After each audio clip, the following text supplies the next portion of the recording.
Hey, what's up, guys? It's Robin here. Thanks for joining me today on Oracle Rising. So I'm going to share an experience that I had with you guys, and this kind of motivated me to talk about signs of negative collective energy accumulation, because, man, I had something happen to me on Saturday. Wow, it was just nuts. So I live in this rental, okay, and it doesn't have a washer and dryer, so I have to go to this laundromat to do my laundry. And I noticed that, like, almost every time I leave, I just feel like so like raged, I'm like steaming mad on the way home. And I have to find another laundromat because there's just such a bad energy going on there. I don't know if it's the people that are going there or the owners or the location or whatever, but just picking up on all this negative collective energy is just so detrimental, So I was like, finally had this light bulb moment after how many times I've been there. I'm like, I cannot go back there. So I found another place to go. It's a little bit of a further drive, but for like maintaining my sanity and my energy, it's going to be a big fat benefit. So I want to share with you guys signs that you're picking up too much negative collective energy. And this can even happen just by being around one person that is like super like negative. Okay, so some of these sort of crossover, maybe one or two crossover with emotional exhaustion. So if you're having any of these symptoms that I'm talking about now, or in this emotional exhaustion one, I posted it April 25th. You maybe want to talk to your higher self to see what's really going on. Okay, so your body is always going to tell you that something is wrong, and you might just need some help interpreting it. Okay, so signs of negative collective energy. And this is also why I invest in doing a grocery pickup, you guys, because if I have to go into a big shopping center, I basically fall apart. It's just too much. Like, it's just, you're being bombarded like pew, pew, pew, pew, pew by all these negative people and all the thoughts swirling around. And it's like, so I can't do it. I'll do a grocery pickup. Thank you very much. I come home. I try to avoid big crowds unless it is like going to a music concert or a sporting event, because the energy is completely different. But anyway, let's start looking at these 6 symptoms of like intense negative energy collection. Okay, so a lack of motivation, like you just don't want to do anything. I'm going to flip back to April 25th again. Okay, so this is very similar. It's a trait that is also, it shows up in emotional exhaustion. So you could be having both, because taking on other people's negative energy is very emotionally exhausting. Like, take for example, if you have a big blowout with somebody or you get really mad about something, how you feel after, it's like you're so drained. It's like, ugh, I just need to recover, right? So constant fatigue. I'm not talking about like waking up one morning and feeling tired, or you didn't have the greatest sleep. This is like a nagging sense of just being really, really tired, like really, really drained. Like, imagine like carrying all the weight of other people's emotions with you. This is like such a load to carry. It really reminds me of the 10 of Wands, or if you guys ever seen that movie Up in the Air with George Clooney. I love this movie. And he has this thing that he does on the side that he talks about, like this backpack. Okay, so I think it's such a good comparison. It's like you're stuffing all these other emotions into your backpack. If you haven't seen the movie, I really want to recommend it to you. And I don't want to plagiarize the movie, so I'm not going to talk about it anymore. But I love you, George. But anyway, so feeling inexplicable sadness, like you're borrowing all these emotions from other people. Okay, and I notice this is getting more and more prevalent for people where they just don't know what's going on with themselves. They might not necessarily have anything in their life that is a reason for constant fatigue, or feeling like there's no motivation, or just feeling like you're on the verge of tears all the time. Okay, I don't usually get that one, which is kind of surprising because I'm an Aries and I'm Irish. So feeling inexplicable sadness, these are emotions that you're borrowing from other people. Also, I'm going to say this again.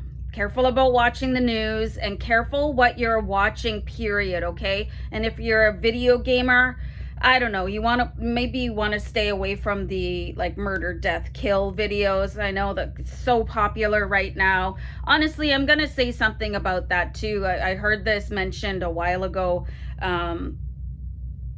Is that all these like video games that are very aggressive and violent and you have to go kill your opponent, it basically is preparing the collective to go to war, okay? Because there's some sort of parallel thought process, and people are always really surprised when they go to war how horrendous it was, okay? It's just there's no glory in war, okay? And I think to a certain extent what we're taking in,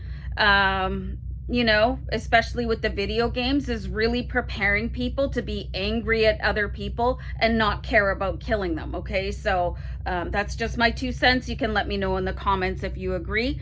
So this one is very important, you guys. Signs of negative collective energy accumulation. Energy pulses in your body. I experienced this one. It's like little shots of nerves. It just like, where is that coming from? It kind of like getting a tiny electrical shock. Has that ever happened to anybody? I had this really faulty iron years ago and I like sent myself flying across the room. Because I was too cheap to buy a new one, but I finally got a new one after that one, after I dusted myself off. But it's kind of similar to that. You're like, just really, and this is a sign your body is telling you, get out of here, please. Like, I just don't want to be here anymore. This is awkward and uncomfortable. Please, can we go home and smudge everything, take a sound bath, have an archery and healing session, just really get yourself back on balance, okay? Going into hermit mode a lot. Man, I used to be such a social butterfly. It's not even funny. Like when I was growing up, like it was in the 80s, right? So I was born in 1965. I was at the club every night and I worked full time, but man, I love to go out and just like talk and laugh and dance, and I don't do that anymore. And it's probably because I just don't want to be bumping into, there's a lot of grumpy people out there, and actually the city that I'm living in is quite violent. So I take all these things into consideration and I'm quite happy staying at home. Now there's a big difference between like not socializing and feeling like you cannot go out. And there's a certain loneliness associated with hermit mode, like really feeling lost. So I don't feel that way. I just feel really comfortable in my own company. And of course I have Miss Lacey, who is like taking the most adorable snooze right now. Like she's just stretched out.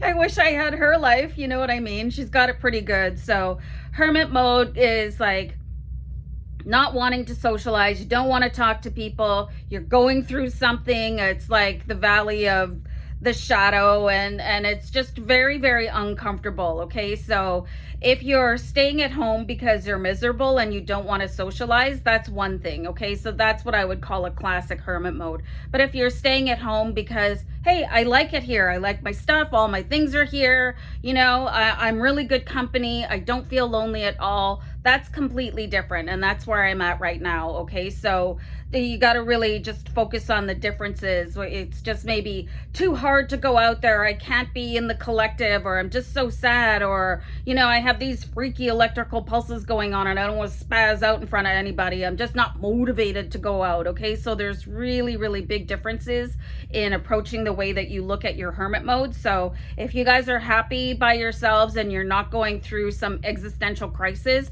I think you're okay. You know what I mean? And the last thing I have here is like worrying about random silly things. And that's kind of the story of my life, is actually I'm such a huge overthinker. Like when I'm getting ready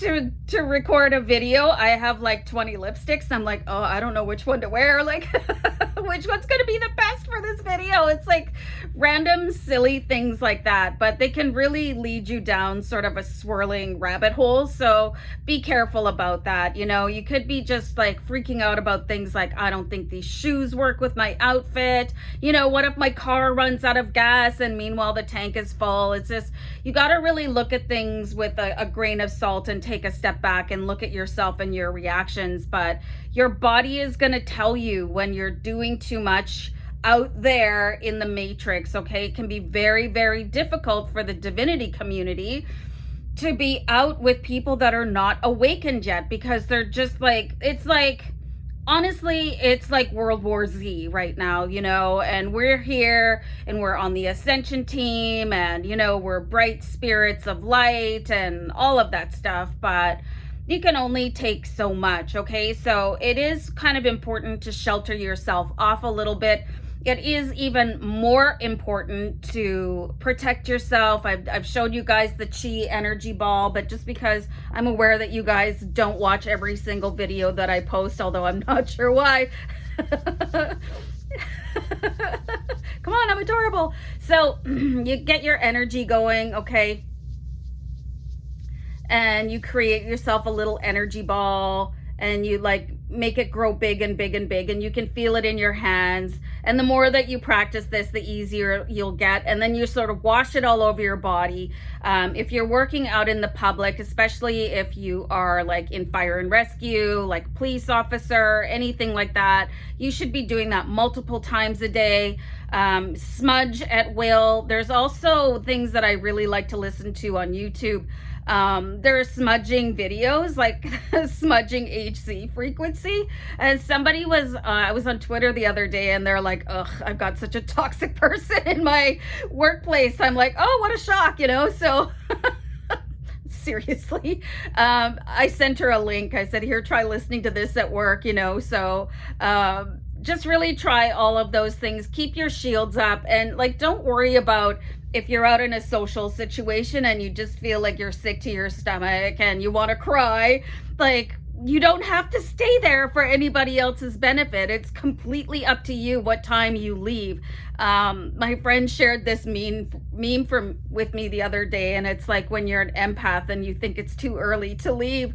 And this girl was like slowly wilting away in the corner, and I was like, you know what? It is never too early to leave. I like to put in cameos, just like, I'm so pressed for time. I just really wanted to come in and say hi to everybody. Love you guys. And then I'll go, you know? So I'm a whirlwind in and out. There's very, very, very few social situations where I'm going to hang for the entire time. I'm certainly not going to be on time, and I'm not going to be the last to leave. You know what I mean? But I prefer the cameo appearance, preferably at a matinee event, because I'm a day person. So anyway, guys, I'm going to send you guys love and light. Angel number 1313 came up. I'll see you guys around the way. Okay, bye.